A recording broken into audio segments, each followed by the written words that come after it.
This is BBC World News America. Reporting from Washington, I'm Rajini Vaidyanathan.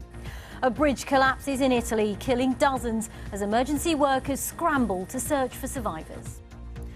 A car swerves into the path of commuters near Britain's Houses of Parliament. A man's been arrested on suspicion of terrorism. And I've seen him crash into the bollard at high speed. He's driving about, I'd say, at least 50 miles per hour. The guy, he seemed very focused. He wasn't panicked or anything. And the unintended benefits of a heat wave. How sky-high temperatures in the UK have helped archaeologists find ancient treasures on the ground.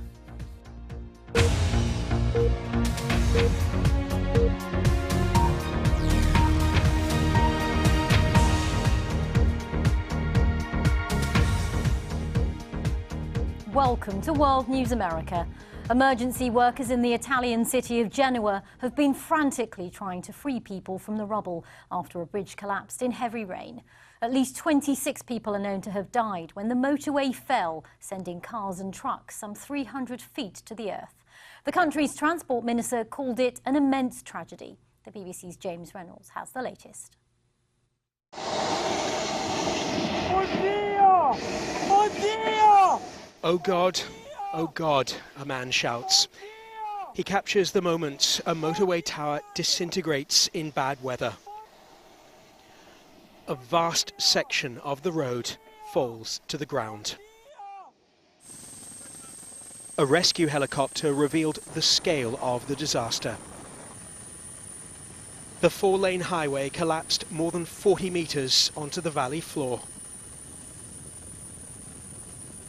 The span of this viaduct's collapse is enormous. It includes a riverbed, railway tracks, and then buildings. And standing here, that gap must be well over 200 metres. And anybody driving in this section at around noon would simply have crashed all the way to the ground. Genoa's emergency workers began an immediate search for survivors. They found several injured trapped in the rubble below. We are continuing with the rescue operations because we think there are other people alive under the rubble. We have extracted people from the rubble and now we're focusing on assisting the people. And later on, we will understand what caused the collapse of the bridge. Prime Minister, why did the bridge collapse? I put this question to Italy's Prime Minister, Antonio Conte. At the moment, it's not possible. At the moment, it's not possible. We don't know the causes. You don't know the cause? The Italian government has promised to go after anyone responsible for the structure's collapse. As an Italian citizen, I will do everything to get the names and surnames of the past and present managers, because it is unacceptable to die like that in Italy. This viaduct was built more than half a century ago, designed as a speedy coastal route towards the Italian and French Riviera. It was refurbished 2 years ago. This morning, the authorities report that a maintenance team was working at the base of the viaduct. That team's activities will now be examined. This evening, as some of the dead were removed from the scene, questions remain about how a bridge in one of the most prosperous regions of Italy came down. A piece of the city's skyline and more than 24 of its people have gone. James Reynolds reporting there from the scene. Now, police in London have arrested a man in his late 20s on suspicion of terrorism offences after he crashed a car outside the UK Houses of Parliament. Eyewitnesses say he deliberately drove towards members of the public, injuring several people. The driver was alone in the car and was arrested at the scene. Our UK editor Mark Easton arrived within minutes of the incident and sent us this report. Filmed on a cyclist's helmet cam was this silver car a weapon being readied for the second terror attack on our parliament in under 18 months. A BBC rooftop camera records what happened at just after 7:35 this morning. A Ford Fiesta pulls sharply off Parliament Square on the wrong side of the road, through a group of cyclists waiting at the lights, accelerates down Millbank towards two police officers protecting the Palace of Westminster. They leap out of the way before the car smashes into a security bollard. because there were so many armed police, there was police appeared from everywhere. So Barry Williams, a BBC picture editor, was walking to work when he saw the car suddenly career out of the morning traffic. he hit the cyclist, then swerved over towards where the safety barrier is, where the police make sure cars go through, and accelerated and hit it at quite high speed. What was your impression? Was it a deliberate act? Well, it seemed to. I wasn't sure whether he meant to hit the cyclist. They may have just been in the way, but he accelerated hard towards the barrier. The car hit the security bollards so hard it briefly lifted off the ground. I've seen him crash into the bollard at high speed. He's driving about, I'd say, at least 50 miles per hour. The guy, he seemed very focused. He wasn't panicked or anything. Within minutes, armed response teams had arrived and some ran towards the incident. I was about 200 metres down this road as the incident happened this morning and saw about half a dozen police Range Rovers and motorcycles driving at speed up this road away from the incident. It appears that was part of a planned response to exactly this kind of emergency. This was the scene just a few minutes after the car crashed. The cyclists who'd been waiting at the lights are scattered at the side of the road. An ambulance was in attendance almost immediately. We now know 3 were hurt, 2 men and a woman, but none of their injuries are life-threatening. The driver of the Fiesta, who was alone in the vehicle, was arrested at the scene by armed officers who were already nearby. Scotland Yard Assistant Commissioner Neil Basu says the driver, a 29-year-old UK national, is refusing to cooperate with police. Counter-terrorism officers have raided a house in Nottingham and 2 addresses in Birmingham are being searched. Given that this appears to be a deliberate act, the method, and this being an iconic site, we are treating it as a terrorist incident, and the investigation is being led by officers from the Counter-Terrorism Command. I can tell you is that no one's allowed access now. Parliament is currently in recess, Westminster occupied by more foreign tourists than domestic politicians.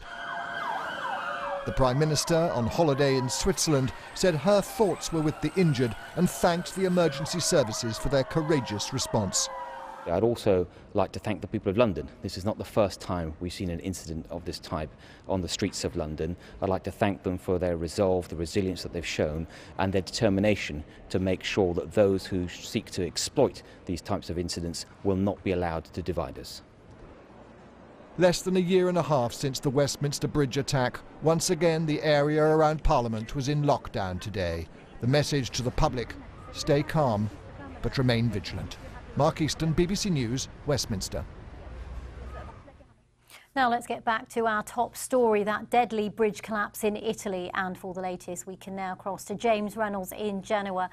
James, we played your report earlier, but what is the latest when it comes to the rescue mission there? It's still carrying on behind me. We've seen dozens of rescue workers here, and the police have told us that the rescuers still have to lift several large slabs of concrete under which they may find more vehicles. We've also seen the police and firefighters bring in sniffer dogs to help with the search. The area is lit up, it's floodlit, so that gives you an indication that the rescue will simply continue until people here are confident that there is no one left to be found. And do we know any more about those who lost their lives in this collapse? We have been told that around 19 people have been identified, and the police have told us here that they believe at the moment 26 people have been killed. So they will continue to try to identify those who they don't know who they were, and they'll also may expect to continue to find more bodies overnight. It's difficult to tell who might have been using this bridge. Italy is coming up to holidays. It might have been families using this very big road to get to the Italian or to the French Riviera. It may have been people doing one last day work. It may have been tourists as well. And James, very briefly, we saw you earlier asking the Prime Minister there what the possible cause of that collapse was. Are there any more theories that people are discussing at the moment? Nothing concrete. The Prime Minister, of course, said that there were no explanations at the moment, but I think very clearly, just standing here, the safety record of the bridge, of the structure, will need to be examined. It was built in 1967 and refurbished in 2016. And of course, bridges like that don't just rely on one major refurbishment, they rely on constant maintenance. The Motorway Authority, the people responsible for the bridge, say that it had been under safety surveillance, but I think now the records of that company will have to be examined. James Reynolds, thanks very much for joining us. Now, here in the US, the war of words between the president and one of his former advisors is getting uglier. In an early morning tweet, President Trump described former reality star and presidential advisor Omarosa Manigault-Newman as a dog. The incendiary language comes as she talks up her new book, published today, in which she describes Mr. Trump as using the N-word. When asked at today's White House briefing, Press Secretary Sarah Sanders said she could not guarantee that the president had ever used racial slurs. Sarah, have you asked the president if he's ever used the N-word? The president addressed that question directly via Twitter. I'd refer you back to him. I can certainly say I've never heard him use that term or anything similar. Can you stand at the podium and guarantee the American people they'll never hear Donald Trump utter the N-word on a recording in any context? I can't guarantee anything. Well, Ron Christie, a former advisor to President George W. Bush, joins me now to go through all of this. Ron, since we've just played that clip of Sarah Sanders, I'd love to know what your reaction is to that, saying that she can't guarantee that the president didn't use a racial slur at all. It's remarkable, Rajini, it's remarkable that the spokeswoman for the President of the United States could not come and assure the White House press corps that the President of the United States has not used one of the most derogatory racial slurs that we have here in the English language. I find remarkable. What does that tell you about either what she doesn't know, of whether he uses it or not, or she does know and she doesn't want to say it from the podium? And we talked earlier as well about the tweet that the president sent this morning calling Omarosa Manigault-Newman a dog. You've worked in the White House. We've discussed before on this show things that the president has said that have been inflammatory. Where does this rate on that scale, using a term like that, which has hidden coded messages, many say? Well, I think it ranks way up there. I mean, you're talking about a woman, a person of color, and to call her a dog, there's so many different ways that you could look at dog and understand exactly what the president might be getting at. We never had this in the George W. Bush administration. The president had a dignity, and he had a dignity amongst his staff.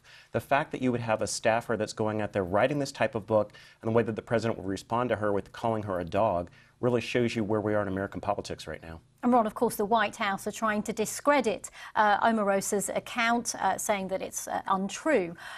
They are now, the Trump campaign is now suing her for breaking a non-disclosure agreement they say she signed. Firstly, how common is it for people who work in the White House to be made to sign an agreement that they won't spill the beans once they leave? Not so sure about the White House. I certainly didn't when I was a commissioned officer to the president, but I did when I served on a previous presidential campaign. And that's where this lawsuit's coming from. It's not coming from her time in the White House of anything that she signed, but a non-disclosure agreement that she signed when she worked for the Trump campaign. That's very significant. You have to have the ability to have candid conversations with your staff, both on the campaign and in the White House. And this woman, Omarosa, has violated that sense of trust that you must have in order to have candid conversations and to really run this country. You talk about candid conversations. This isn't the first time we've talked about people leaking from within the White House. What does this tell us about the state of what's going on at 1600 Pennsylvania Avenue at the moment? Well, I have to tell you, I was there a few months ago. When you come in the West Wing lobby, beforehand you could walk around and do your business. Now, visitors as well as senior White House staff, they have to put their phone in a secure spot. Why? Because they don't want people leaking and they don't want people recording conversations. That's what tells me about what's going on at 1600 Pennsylvania Avenue, Rajini. The president and his senior advisors don't trust those that they work in the halls with. Ron Christie, thanks very much for joining us. Good to see you. Now, at least 24 people have been killed when a bus collided with a car east of the Ecuadorian capital, Quito. The accident comes just 2 days after another deadly bus crash in the country. A dozen fans of the Ecuadorian football club Barcelona SC were killed when the bus they were travelling on overturned. Dozens of cars have been torched in Sweden in what police are calling a coordinated criminal attack. Gangs of masked young people appear to have set the vehicles on fire in the western city of Gothenburg. Local media report that some of them smashed car windows and poured flammable liquids inside. Similar incidents were also reported in other cities up to 100 kilometres away. A grand jury report in Pennsylvania has found credible allegations of sex abuse by more than 300 Catholic priests in the state, going back decades. More than 1,000 children are listed as victims. It's the most comprehensive investigation of its kind ever carried out in the United States. The grand jury believes there are more victims out there. We should emphasize that while the list of priests is long, we don't think we got them all. We feel certain that many victims never came forward and that the diocese did not create written records every single time they heard something about abuse. Well, the BBC's Neda Tawfik joins us now with more. Neda, what more can you tell us about this grand jury report? Well, Rajini, it contained very graphic details about some of these cases. It said that basically priests, predator priests, weaponized the Catholic faith and used it as a tool of abuse. In some cases, they manipulated young men and women with sedatives, alcohol, pornography. They tried to convince young men and women that the abuse was holy and what God wanted in some cases. And in the case of one family, 5 siblings, 5 young women from the same family were abused by a priest, and one of the girls was just 18 months old, and that abuse continued until she was 12. So this report really details, again, some of these gruesome details of this widespread abuse, which affected 1,000 child victims, but possibly more in Pennsylvania. Shocking details from that report, Neda, and also they're saying they believe more survivors could now come forward. Yeah, that's right. And the grand jury is encouraging that. I mean, over 2 years, they spoke with dozens of witnesses. They went through 500,000 pages of internal church documents. Some of those were confession letters written by priests. And so they believe, given the scale of this, that a lot of victims are either too afraid to come forward or that internal documents weren't kept on certain cases. And so they want the statute of limitations to be abolished so that they can go after some cases that are too old to be prosecuted at the moment, and also to encourage others to come forward. And very briefly, what now happens in terms of the legal case going forward? Well, there are 2 priests who have been charged by prosecutors. Many others have died. And as I said, the statute of limitations means many other cases are too old to prosecute. But the grand jury has tried to get those state laws changed. So we'll just have to see if they are successful in that. Neda Tawfik, thanks very much. You're watching BBC World News America. Still to come on tonight's programme, a special look at Russia's role in Syria and how Moscow wants the world to think it's bringing stability to the country.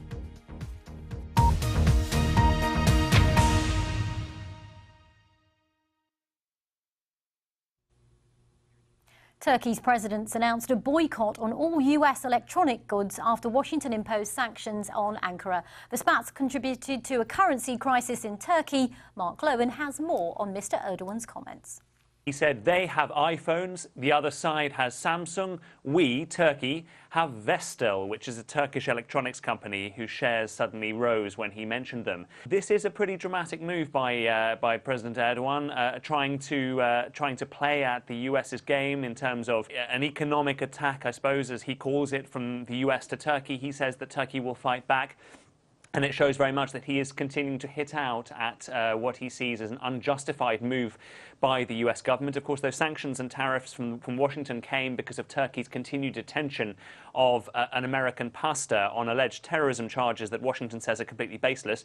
And President Erdogan went on to say that we will not give in to the enemy. So he's very much framing this as an issue of national survival.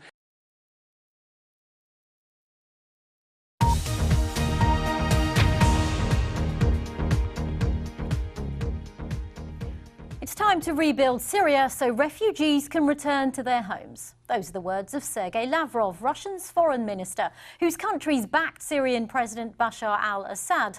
Moscow's making a concerted effort to prove that its efforts in the war-torn country are bringing peace, not more bloodshed. Our correspondent Steve Rosenberg's been embedded with the Russian military in southern Syria and sent us this report.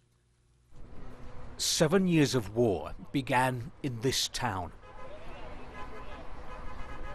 Deraa is the cradle of the Syrian revolution, the first place to rise up against the rule of President Assad. Last month, government troops regained control of the whole area. It's a hugely symbolic victory for the Syrian president. What began here as a pro-democracy protest became a civil war that has left more than 500,000 people dead and forced more than 12 million Syrians from their homes. It is a war which President Assad now seems certain to win, but he couldn't have done that without the Russian military. And our guides for this trip are the Russian military. Their aim in bringing foreign journalists here to convince us that Moscow has brought stability to Syria. We're taken into the hills. Russian military police show me Israeli observation posts in the distance. We're in the demilitarized zone between Syria and the Israeli-occupied Golan Heights. UN peacekeepers pulled out when Syria's civil war spilled over here. But the rebels have gone. Russia has set up patrols, it says, to maintain order. The Russian flag flying over our military police cars is a guarantee of peace and quiet on this land. We're taken to Syria's border with Lebanon, just in time to see busloads of Syrian refugees returning home. Proof, Moscow says, that peace is coming to Syria. There's no war now, she says. The situation's better. But there are many Syrian refugees in Lebanon who are not rushing back. Some fear reprisals, others simply have nowhere to go. Mohammed Kawaji left Syria 4 years ago when his house was destroyed. It's still not safe or secure there, Mohammed says. I have no house and I fear for my children.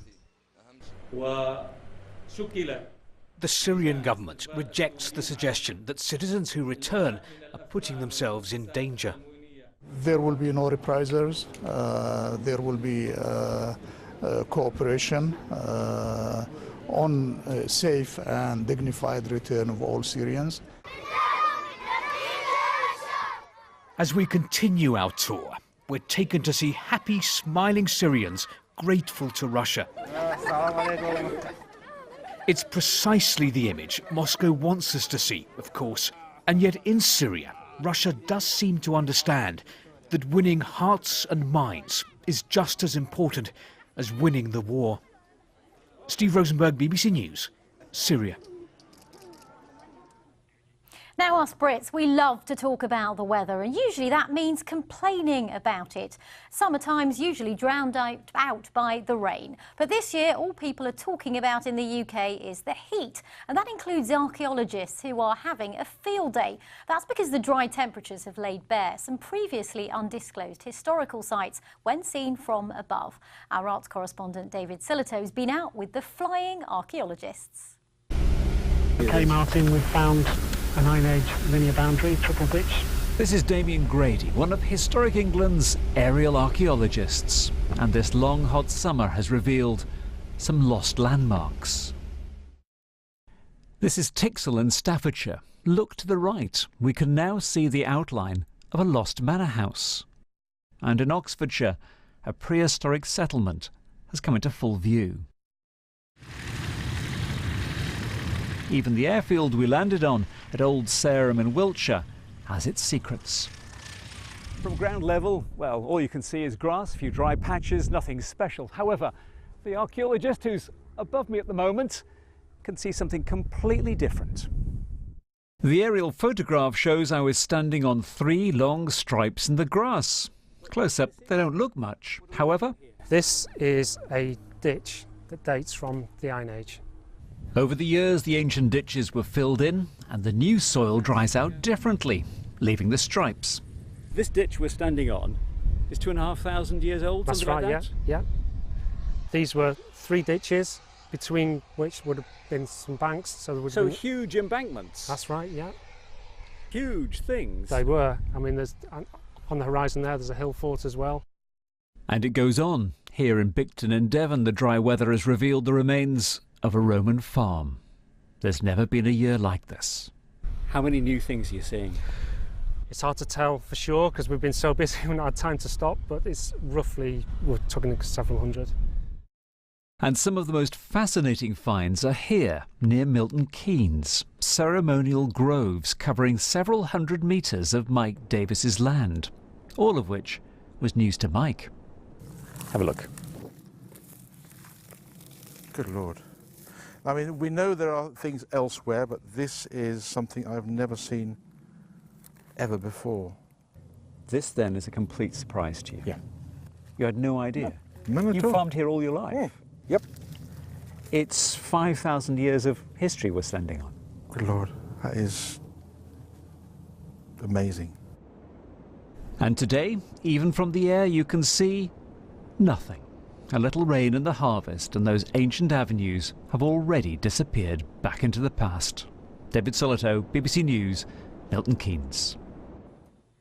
Well, just like Mike, I'm actually also from the town of Milton Keynes, and I have to say I was there recently and I was actually quite glad for the heat, although everyone else seemed to be wishing for the rain. Well, you can find more on all the day's news at our website. You can find me on Twitter at BBC Rajini V. Thanks for watching.